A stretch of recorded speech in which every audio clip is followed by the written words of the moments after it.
제 109편 다윗의 시 인도자를 따라 부르는 노래.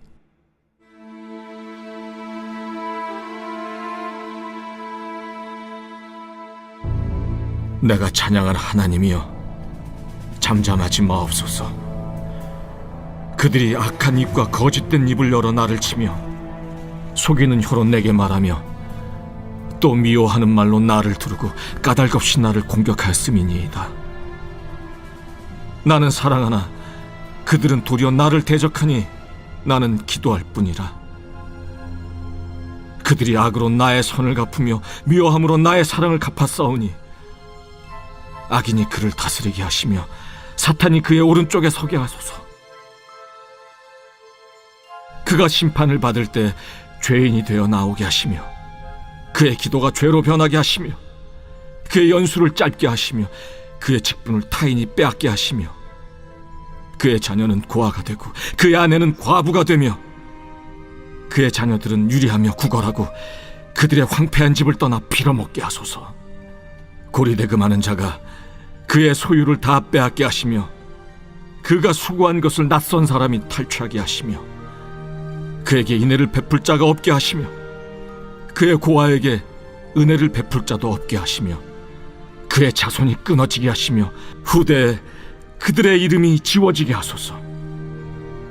여호와는 그의 조상들의 죄악을 기억하시며 그의 어머니의 죄를 지워버리지 마시고 그 죄악을 항상 여호와 앞에 있게 하사 그들의 기억을 땅에서 끊으소서. 그가 인자를 베푸기를 생각하지 아니하고 가난하고 궁핍한 자와 마음이 상한 자를 핍박하여 죽이려 하였기 때문이니이다. 그가 저주하기를 좋아하더니 그것이 자기에게 임하고 축복하기를 기뻐하지 아니하더니 복이 그를 멀리 떠났으며 또 저주하기를 옷 입듯 하더니 저주가 물같이 그의 몸속으로 들어가며 기름같이 그의 뼛속으로 들어갔나이다.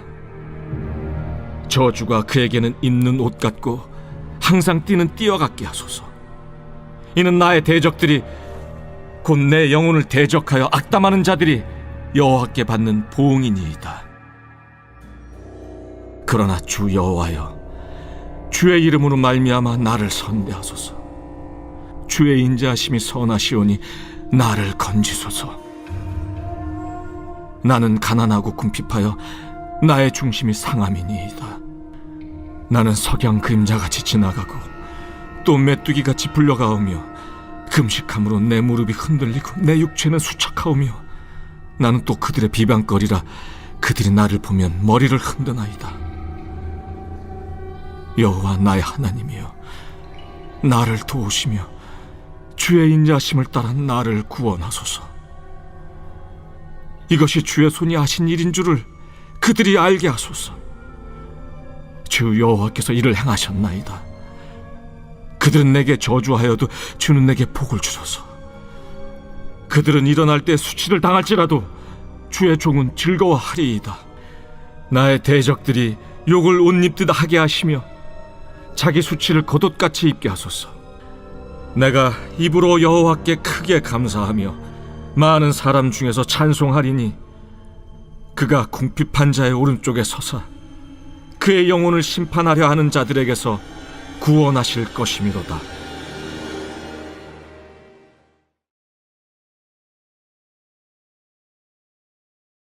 할렐루야.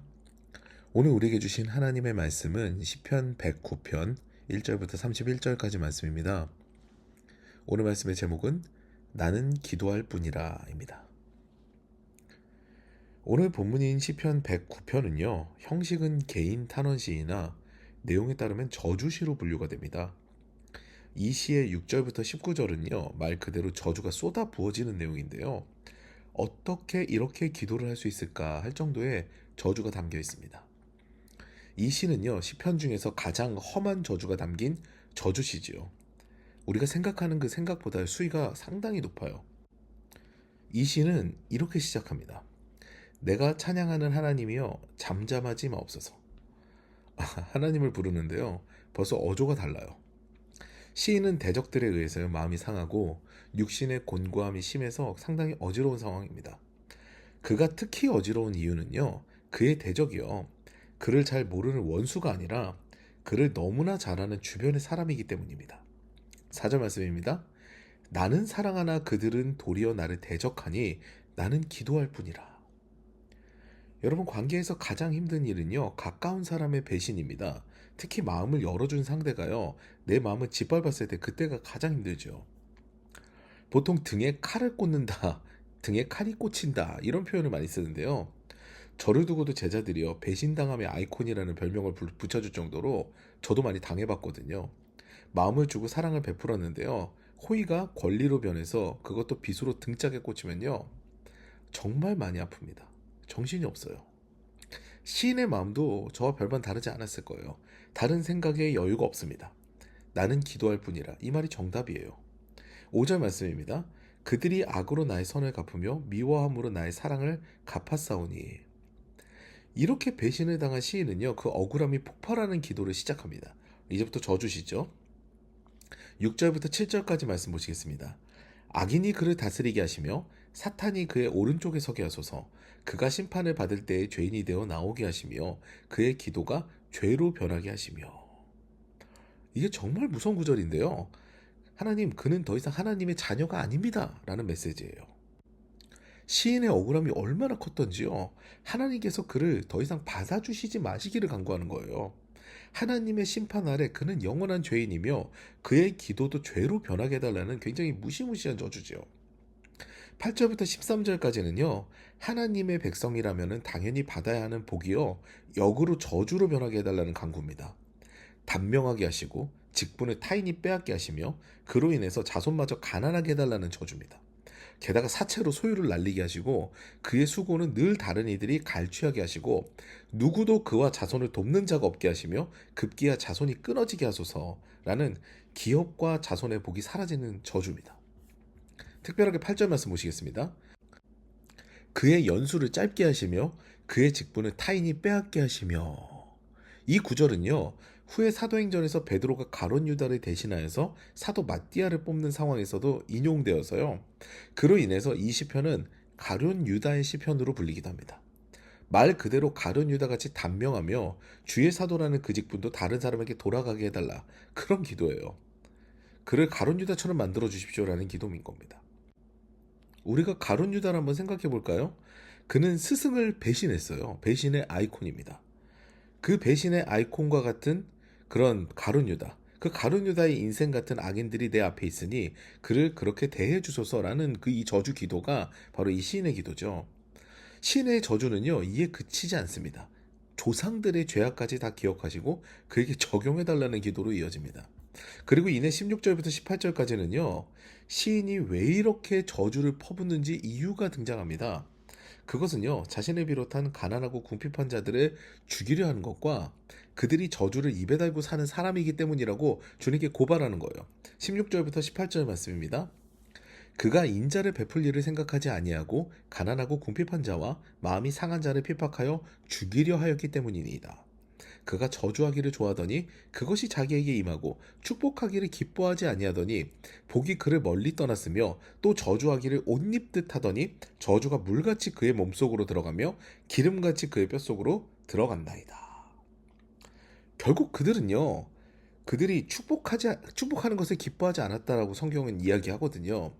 좋은 이야기를 하지 않고 어디 악담만 계속했거든요. 그들이 퍼부었던 저주가요, 고스란히 그들에게 돌아가는 역사를 경험하는 거죠. 시인 못지않게요, 그들은 시인을 저주하는, 즉 다른 이들에게 악담하며 사이를 이간질하는 데 능하는 자들이었던 거예요. 사람들에게 시인의 악담을 말하며 저주를 퍼붓던 그들에게 시인은 오히려 하나님께 그들의 악담을 고하게 된 거예요. 그리고 너무나 신랄하게 저주를 퍼부어서 악인들이 오히려 당황하는 상황이 된 거죠. 우리는 원수를 사랑하려는 주님의 메시지에 순종하여서요, 이런 기도가 상당히 어색하게 느껴집니다. 그런데 반면에 하나님께서 이 시편을 남기신 것을 생각해 봐야 돼요. 시인의 마음이 얼마나 상했는지, 이런 저주의 기도도 들으시는 하나님이시라는 것을 반증하기도 하는 것이 바로 오늘의 시편인 거죠. 또한 우리는 기도하는 사람을 대적하는 것이요, 얼마나 무서운 건지도 깨달아 알아야 됩니다. 하나님께서 세우신 사람에 대해서 악한 꾀를 내는 것도요, 결국은 심판의 대상이 된다는 것을 깨닫는 것이 지혜이지요. 반면에 우리가 억울한 일을 당했을 때, 어디 가서 하소연할 곳이 없을 때 하나님께서는 우리의 마음을 다 아시고 받아주시는 분, 그렇게 좋은 분이시라는 것을 깨달아 주님께 다만 기도로 나아가는 것도 기억해야 하는 부분입니다. 아무튼 한바탕 저주를 쏟아부은 시인은요, 이제 조금 진정이 된 느낌입니다. 28절 말씀이에요. 그들은 내게 저주하여도 주는 내게 복을 주소서. 그들은 일어날 때 수치를 당할지라도 주의 종은 즐거워하리이다. 마치 한바탕 욕을 시원하게 하고 나니까 속이 후련한 느낌이 든 모양이에요. 이제는 시선이 그들을 향하지 않습니다. 하나님과 소통하고 나니, 하나님께 고하고 나니 이제는 하나님 그리고 나를 바라보게 되는 거죠. 하나님의 복이 나에게 임하기를 간구합니다. 그리고 시인은 기도하는 중에 하나님의 응답을 받아 찬양하면서 이 시를 마무리합니다. 30절, 31절 말씀이에요.